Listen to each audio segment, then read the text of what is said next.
నమస్తే, welcome to UI TV. Telangana రాష్ట్రంలో రాజకీయ పరిణామాలు చాలా శరవేగంగా మారిపోతున్నటువంటి పరిస్థితి మనం చూస్తూ ఉన్నాం. ముఖ్యంగా చూసుకుంటే కాంగ్రెస్ పార్టీ సపోర్ట్తో ఎవరైతే ఎమ్మెల్సీగా గెలిచారో తీర్మానం వలన ఈరోజు అతన్ని ధిక్కార స్వరంతో కాంగ్రెస్ పార్టీలో ప్రకంపన సృష్టించినటువంటి పరిస్థితి మనం చూసాం. సో సోకాస్ నోటీస్ ద్వారా అతనికి మొత్తానికైతే పార్టీ నుండి సస్పెండ్ చేశారు. సో మల్లన్న ఈరోజు బయటకు వచ్చి ప్రెస్ మీట్ పెట్టాడు. సో మల్లన్న వ్యాఖ్యలు చాలా ఇబ్బందికరంగా కాంగ్రెస్ పార్టీని చాలా కించపరిచే విధంగా ఉన్నాయంటూ కూడా చాలామంది మాట్లాడుతూ ఉన్నారు. ఇప్పుడు మన ముందు కాంగ్రెస్ అధికార ప్రతినిధి కైలాష్నాథ్ గారు ఉన్నారు. ఆయన అడుగుదాం, తీర్మానం మల్లన్న అంశాన్ని ఏ విధంగా చూస్తారు. ముఖ్యంగా చూసుకుంటే మరి తెలంగాణలో మరి ఏదైతే 6 గ్యారెంటీ విషయంలో మరి ఈ రాష్ట్ర ప్రభుత్వం ఎటువంటి అడుగులు ముందుకేస్తుంది అనేది వాళ్ళ మాటలు తెలుసుకునే ప్రయత్నం. అన్న నమస్తే. అన్న రవి గారు నమస్కారం. ముఖ్యంగా చూసుకుంటే కాంగ్రెస్ పార్టీ ప్రజలకు ఇస్తారన్నటువంటి హామీలు కానీ చేస్తున్నటువంటి పనులు కానీ ఏది సరిగ్గా సకాలంలో చేయలేకపోయిందని చెప్పేసి విపక్షాలు పక్కనే మాట్లాడుతూనే ఉన్నాయి. అది కాంగ్రెస్ దానికి సంబంధించి కౌంటర్ ఇస్తూనే ఉంది. కానీ ముఖ్యంగా చూసుకుంటే మీరు ఎమ్మెల్సీ స్థానాన్ని కల్పించి గ్రాడ్యుయేట్ ఎమ్మెల్సీగా అతనికి అవకాశం ఇచ్చి ఈరోజు తీర్మానాన్ని మీరు గెలిపించుకునే ప్రయత్నం చేస్తే ఈరోజు తనే ఏకమేకై మీకు చాలా ఇబ్బందికరంగా పరిస్థితులు తీసుకొచ్చినటువంటి పరిస్థితి ఉంది. రెడ్డి ముఖ్యమంత్రి అనేవాడే ఉండడు, అంత రాయదంతా బీసీలదని మాట్లాడుతూ ఉన్నాడు. సో బీసీ నినాదాన్ని ఎత్తుకున్నటువంటి మల్లన్న ఎందుకు మీరు సోకాస్ నోటీస్ ఇచ్చి అతన్ని బయటికి పంపించడం? ముందుగా యోయోటి వారికి నమస్కారం. ఒక మాట మనం చేస్తా ఉన్నా, గతంలో ఎవరైతే 10 సంవత్సరాలు ఈ తెలంగాణ రాష్ట్రాన్ని మేము ఉద్యమాల ద్వారా త్యాగాల ద్వారా చెప్పినామని చెప్పుకొని క్లెయిమ్ చేసి ఈ రాష్ట్రాన్ని 10 సంవత్సరాలు పరిపాలించిన వాళ్ళ యొక్క అభివృద్ధిని 15 నెలల్లో గౌరవ ముఖ్యమంత్రి రేవంత్ రెడ్డి గారి నాయకత్వంలో జరిగిన సంక్షేమ అభివృద్ధి కార్యక్రమాలని మనం పోల్చి చూసుకుంటే కనుక నక్కకు నాగలో కానీ తేడా. ఎందుకు చెప్తామని మాట అంటే వచ్చినటువంటి 15 నెలల కాలంలోనే రేవంత్ రెడ్డి గారి నాయకత్వంలో 55,164 ఉద్యోగాలు ముఖ్యమంత్రి గారి నాయకత్వంలో, అది డిఎస్సి కానీ, గ్రూప్ 1 కానీ, గ్రూప్ 2 కానీ, లేకపోతే హెల్త్ డిపార్ట్మెంట్లో కానీ, రెవెన్యూ శాఖలో కానీ, అనేకమైనటువంటి పోలీస్ డిపార్ట్మెంట్లో కానీ అన్ని ఖాళీలు నింపుకుంటూ వస్తూ ఉన్నాం. అదే కాకుండా ముఖ్యమంత్రి గారి నాయకత్వంలో చేనేత కార్మికులకు 300 కోట్ల రూపాయల రుణమాఫీ ఏదైతే ఉన్నదో పాత బకాయిలను రద్దు చేసినాము. బ్యాంకులో ఉన్నటువంటి సుమారు 70-80 కోట్లు మాఫీ చేసినాము. అదేవిధంగా స్పోర్ట్స్ యూనివర్సిటీ కానీ, అదేవిధంగా స్కిల్ యూనివర్సిటీ కానీ, విద్యా కమిషన్ కానీ, అగ్రికల్చర్ యూనివర్సిటీకి సంబంధించినటువంటి వ్యవసాయ కమిషన్ కానీ, రాష్ట్రంలో సంక్షేమ కార్యక్రమాలు మనం తీసుకున్నట్టయితే ఇవాళ 500 రూపాయలకు గ్యాస్ సిలిండర్లు ఇచ్చే కార్యక్రమం సుమారు 1 కోటి మందికి ఉపయోగపడుతూ ఉంది మహిళలకు. అదేవిధంగా బస్సులలో ప్రయాణించేటువంటి మహిళలకు ఉచితంగా అంటే సుమారు 150 కోట్ల మంది మహిళలు ఇప్పటి వరకు ప్రయాణించారు. 5,000 కోట్ల రూపాయలు ఖర్చు చేసింది గౌరవ ముఖ్యమంత్రి గారి నాయకత్వంలోని ఈ ప్రజాపాలన సర్కార్. ఇక రెండో విషయం, 5 లక్షలతోటి ఇండ్లు ఇచ్చే కార్యక్రమం. డబల్ బెడ్రూమ్ అన్నాం, దళితులకు ఇండ్లు అని చెప్పినాం. లేకపోతే దళితుని సీఎం చేయకపోతే మరి మేము తొడగోసుకుంటాం మెడగోసుకున్నాం అని చెప్పిన వాళ్ళు ఎక్కడ పోయారు? ఇంటికి ఒక ఉద్యోగం ఎటుపోయింది? ఇవన్నీ చెప్పుకుంటూ పోతే వాళ్ళ యొక్క పాపాలు పగిలిన తర్వాతనే ప్రజా యుద్ధంలో ప్రజలను సమీకరించి సాధారణ ఎన్నికల్లో ముఖ్యమంత్రి గారి నాయకత్వంలో రేవంత్ రెడ్డి గారి పట్ల ఒక విశ్వాసం నుంచి తెలంగాణ ప్రజలు మాకు ఓటు వేయడం జరిగింది. 100కు 100% మేము చేసినామని చెప్పట్లేం, ఇంకా సమయం ఉంది. ఈ సమయం అయినటువంటి సందర్భంలో ఇప్పటికే 5 లక్షల ఇండ్లు కట్టే కార్యక్రమం, 5 లక్షల రూపాయలు ఏదైతే ప్రతి ఇంటికి ఇచ్చి చేస్తూ ఉన్నాం. ఈ 5 ఏళ్లలో 25 లక్షల ఇండ్లు కడతామని కూడా భరోసా ఇస్తూ ఉన్నాం. ఇంకా 1,50,000 ఖాళీలు ఉన్నాయి, వాటిని కూడా నెమ్మదిగా నింపుకుంటూ పోతామని చెప్తా ఉన్నాం. అదేవిధంగా ఇవాళ రైతాంగానికి 21,500 కోట్లతోటి 23 లక్షల మందికి ఏకకాలంలో స్వతంత్ర భారతదేశంలో మరి 2 లక్షల రుణమాఫీ చేసిన ఘన చరిత్ర రేవంత్ రెడ్డి గారి నాయకత్వంలోని.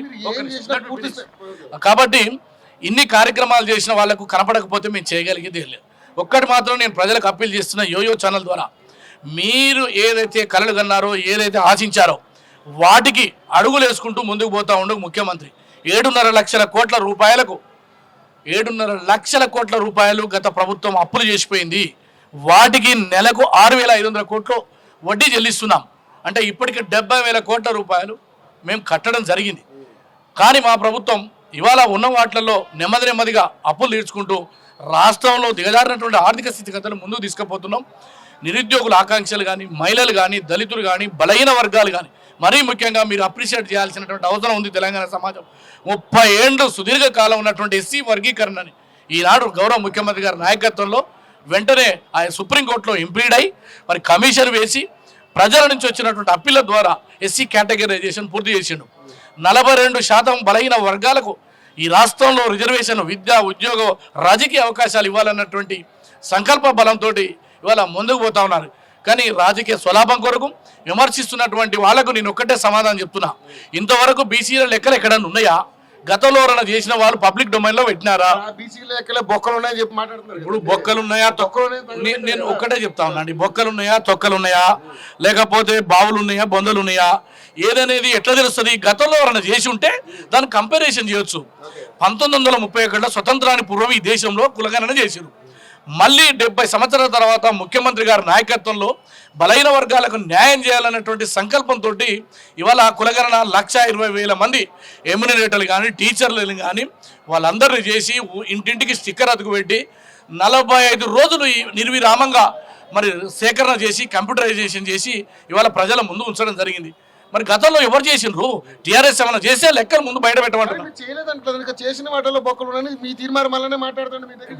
ఒక మాట మనం చేస్తున్నా, తీర్మార్మలన కానీ మేము కానీ ప్రభుత్వం చేసిన దానికి ఒకవేళ తప్పుంటే నిరూపించడానికి వాళ్ళ దగ్గర ఉన్న సాంకేతిక పరిజ్ఞానాన్ని అడుగుతున్నాం. రవి గారు, అక్కడికి 97% అయింది. ఇంకా 3% ఎవరైతే ఆ రోజు రాలేదో ఆ 45 రోజులలో ఊరికి వెళ్ళినారా, ఇవ్వడానికి ఆసక్తి లేదా, లేకపోతే వివిధ కారణాల చేత వేరే రాష్ట్రాలకు వెళ్ళినారా, మరి కుటుంబ సభ్యులతో వేరే కాడికి ఎక్కడికైనా పోయినరా, వాళ్ళందరినీ కూడా మళ్ళీ వాళ్ళని రమ్మని చెప్పి అప్లికేషన్లు ఇవ్వమని చెప్పినాం. లేదా మీ ఇంటికాడికి వస్తామని చెప్పినాము, మెయిల్ ద్వారా చేయమంటున్నాము, టెలిఫోన్కు ఒక రింగ్ ఇచ్చినా చేయమంటున్నాము. ఇన్ని అవకాశాలు ఇచ్చిన తర్వాత ఇవాళ ప్రభుత్వాన్ని తప్పుపడుతున్నారంటే అది అజ్ఞానులు, అవివేకులు తప్ప మరొకటి కాదు. సరే, మరి ముఖ్యంగా చూసుకుంటే మరి తీన్మార్ మల్లన్న ఏదైతే ఈ రాష్ట్రానికి ముఖ్యమంత్రి బీసీ ముఖ్యమంత్రి ఉండాలి అని చెప్పేసి మీ పార్టీని విభేదించి బయటికి వెళ్ళారు. సరే, మీరే బయటికి పంపించారు, నోటీస్ ఇచ్చి ఆయనకి సస్పెండ్ చేసి పంపించారు. సో ఈరోజు ప్రెస్ మీట్ పెట్టారు. ప్రెస్ మీట్ పెట్టి కాంగ్రెస్ పార్టీ తెలంగాణ రాష్ట్రంలో అధికారంలో రావడానికి నేను 44 నియోజకవర్గాల్లో కష్టపడి పనిచేసి 42 నియోజకవర్గాల్లో కాంగ్రెస్ ఎమ్మెల్యేలు గెలిచారని చెప్పేసి మాట్లాడుతున్నాడు. గెలిపించింది నేనే మాట్లాడుతున్నాడు. దీనికి ఏ సమాధానం చెప్తారు? నేను ఒక మాట మనవి చేస్తున్నా, గెలుపులో ఆయన కూడా కష్టపడి ఉండొచ్చు, నేను కాదనట్లేను. కానీ ఈ తెలంగాణ రాష్ట్రంలో కేసీఆర్కు వ్యతిరేకంగా రేవంత్ రెడ్డి గారి నాయకత్వంలో ఎస్సీ, ఎస్టీ, బీసీ, మైనార్టీలు కానీ, నిరుద్యోగులు కానీ, మహిళలు కానీ, మా పోటీ యూనివర్సిటీలో పనిచేసిన వాళ్ళం కానీ, తీన్మార్ మల్లన్న గారు అందరం కలిసి పనిచేస్తే వచ్చిందనే మాట ముఖ్యమంత్రి గారు కూడా మనవి చేశారు. కానీ దానికి నాయకత్వం వహించి చాలా పద్ధతిగా ప్రజలను సమీకరించి కేసీఆర్ లాంటి ఒక బలవంతుడైనటువంటి ఓ రాజకీయ నాయకుడిని దింపడం అంటే ఆశామాషి కాదు. తీన్మార్ మల్లన్న గతంలో ఇండిపెండెంట్గా పోటీ చేసిండు, ఓడిపోయాడు. కానీ కాంగ్రెస్ బీఫామ్ మీదనే గెలిచారు కదా, అది మనం ఆలోచన చేయాలి. అప్పుడు మరి రెడ్లు కానీ, లేదా కమ్మలు కానీ, వైశ్యులు కానీ, వెలవలు కానీ పని చేయలేదా? వాళ్ళ ఓట్లు వేయలేదా? నేనేమంటున్నానంటే నీ సంకల్పం గొప్పది, కానీ సంకల్పంతో పాటు నాలిక జాగ్రత్తగా ఉంటే అన్నీ మన కాడికి వస్తాయి. నేను తప్పు పడతలేను, బలహీన వర్గాల బిడ్డగా నేను కూడా బలహీన వర్గాలకు రాజ్యాధికారం రావాలంటున్నా, ఎమ్మెల్యేలు కావాలంటున్నా, ఎంపీలు కావాలంటున్నా. కానీ ఇతర కులాలను తిట్టి, ఇతర కులాలని అవమానపరిచి అవహేళన చేస్తే అది మన కులాలను కించపరుచుకున్నట్టు తప్ప మనకటి కాదు. సమాజంలో వాళ్ళు మనుషులే, మనం మనుషులే. నేనేమంటున్నానంటే మన సమాజాన్ని ఐక్యం చేస్తానికి ప్రయత్నం చేయి, కానీ ఇతరులని దూషించడం ద్వారా ఈ సమాజం యొక్క అభివృద్ధిని మనం, ఎందుకంటే బ్యూరోక్రాట్లు వాళ్ళే ఉన్నారు, పోలీస్ అధికారులు వాళ్ళే ఉన్నారు, ఐఏఎస్లు ఉన్నారు, మంత్రులు ఉన్నారు, మరి ఎట్లా చేస్తావు? వాళ్ళని తిట్టడం ద్వారా వచ్చే లాభం ఏంది? కాబట్టి నేనేమంటున్నానంటే ఒక మాట మనం చేస్తున్నా, నీ సంకల్పాన్ని ముందుకు తీసుకుపోవాలంటే ప్రజల్ని సమీకరించుకోవాలి. ఈ ప్రజలకు ఈ రాజ్యాధికారం ఎంత అవసరం ఉందో చెప్పాలి. విద్యా ఉద్యోగంలో ఎట్లా న్యాయం అవుతుందో దాని గురించి పోరాటం చేయమంటున్నా. నేను ఒక మాట మనం చేస్తా ఉన్నా, మందకృష్ణ మాదిగ గారు ఎంఆర్పిఎస్ని 30 సంవత్సరాలుగా అలుగు పెరుగని విక్రమార్కుడు లెక్క ఎన్ని దెబ్బలు తిన్నా మళ్ళీ సముద్రం నుంచి లేచిన కెరటం లెక్క కింద పడ్డాడు, మళ్ళీ లేచిండు. కానీ ఒక్క సునామీ సృష్టించి మొన్న జరిగిన దానికి సరే రేవంత్ అన్న గారి నాయకత్వంలో ఆ వర్గీకరణకు ముందు పోయినప్పుడు కూడా ఏ మాటకు ఆ మాట ఆ మందకృష్ణ గారు అయితే వాస్తవమే కదా ముందుకు తీసుకుపోయింది. అట్లా మనం ప్రయత్నం చేయాలి తప్ప ఇతరులు కించపరిచి ఇతరులని మనం దూషించడం ద్వారా రాజ్యాధికారులకి ఎన్నటికీ రాలేము. కాబట్టి నేను నమ్ముతున్న ఒక యూనివర్సిటీ విద్యార్థిగా 100% మనం బలహీన వర్గాలకు సామాజిక న్యాయం కావాలి, ఎమ్మెల్యేలు కావాలి, మంత్రులు కావాలి, రాష్ట్రపతులు కావాలి. ఆ లక్ష్యం కొరకు మనం ముందు పోవాలి తప్ప ఇతరుల్ని మనం కించపరిచి అవహేళన పరిస్థితి, ఎందుకంటే అన్ని వాళ్ళ చేతుల్లో ఉన్నాయి, ఎట్లా సాధ్యమైంది? కానీ ఇప్పుడు రేవంత్ రెడ్డి గారు బీజేపీకి సపోర్ట్ చేస్తూ కాంగ్రెస్ పార్టీని కటం పట్టించడానికే ఉన్నాడని చెప్పేసి మాట్లాడుతున్నారు. ఇప్పుడు మేము ఒకటే మాట మనం చేస్తున్నాం, మల్లన్న ఎల్లన్న రాములన్న మారన్న మాకు తెలవదు, ఆయన మా కాంగ్రెస్ పార్టీ నుంచి గెలిచిండు. అటువంటి వ్యక్తి ఇటువంటి మాటలు మాట్లాడుతుండంటే మరి ఇప్పుడు వాటికి సమాధానం కాలమే నిర్ణయిస్తుంది. కానీ ఒక్కటే మాట మనం చేస్తా ఉన్నా, మొన్న పార్లమెంట్ ఎన్నికల్లో భారతీయ జనతా పార్టీని ఓడగొట్టి 8 సీట్లు అయితే మేము తీసుకురాగలిగినాం. భారతీయ జనతా పార్టీ సాధారణ ఎన్నికల్లో 119 స్థానాల్లో పోటీ చేసింది. వాళ్ళని ఓడగొట్టి 64 స్థానాలు ముఖ్యమంత్రి గారి నాయకత్వంలో వచ్చింది కదా, రాహుల్ గాంధీ యొక్క ఆశీర్వాదంతో, వారి ఎజెండాతోటి, ఈ రాష్ట్రంలో పబ్లిక్ ఎజెండాతో ముందుకు పోతుంది తప్ప ఊరికి నేను మాటలు మాట్లాడి రేవంత్ రెడ్డి గారిని ఒక మాట అంటే మనం పెద్దోళ్ళం అయిపోతాం అనుకుంటే అది వారి యొక్క మూర్ఖత్వానికి. నేను ఒకటే మాట మనం చేస్తున్నా, విజ్ఞులుగా మనం అందరం ఆలోచన చేద్దాం. తప్పకుండా మన అవకాశాలు వచ్చినప్పుడు మనం వినియోగించుకుందాం. ఏమండి, గత చరిత్ర మీరు ఆలోచన చేయాలి. కర్ణాటకలో సిద్ధరామయ్య గారు ఎట్లొచ్చిరండి? సిద్ధరామయ్య గారు రాష్ట్రానికి ముఖ్యమంత్రి అయినరు, ప్రజలు సమీకరించుకొని ప్రజల్లో ఎదిగిండు.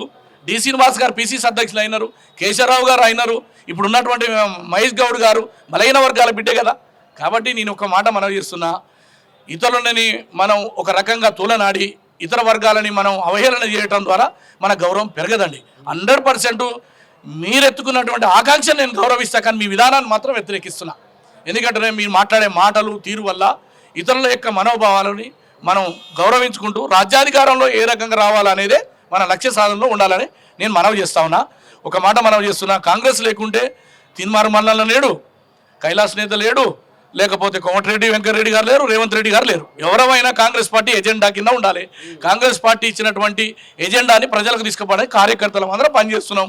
ఆ ఎజెండాని స్పష్టంగా ప్రజల ముందు ఉంచి కేసీఆర్ని ఓడించి తెలంగాణలో కాంగ్రెస్ను అధికారాన్ని తీసుకొచ్చినటువంటి ధీరోదాత్తుడు, బాహుబలి, దమ్మున నాయకుడు రేవంత్ రెడ్డి గారు.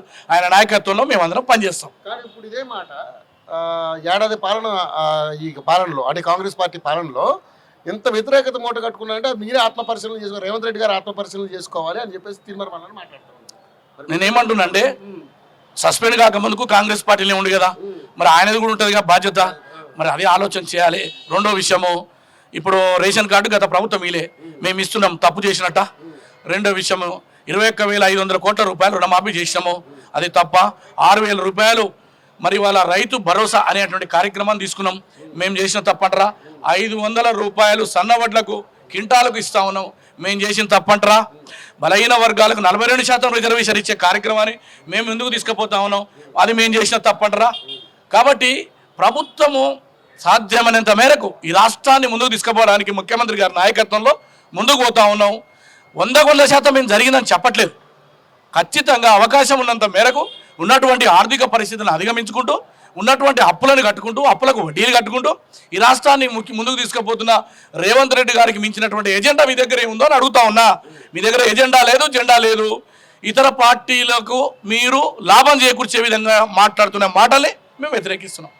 మరి ఇంత కష్టపడ్డా మరి మీ పరిస్థితి ఏంటి? ఇన్నాళ్ళు ఏమి ఆశించిన తీరులో మీరు ఎదగలేకపోతున్నారు నాయకుడిగా మీ పార్టీలో. మరి మీకు జరుగుతున్న అన్యాయం పట్ల మీరు నేను రవి గారు ఒక్క మాట మనం చేస్తా ఉన్నా, నేను పుట్టుకతో రాజకీయాల్లో కానీ రాజవంశంలోనూ పుట్టినని కాదు, ఒక బలహీన వర్గాల బిడ్డని, పేదింటి బిడ్డని చెప్పుకోవడం నేను గర్వపడతా.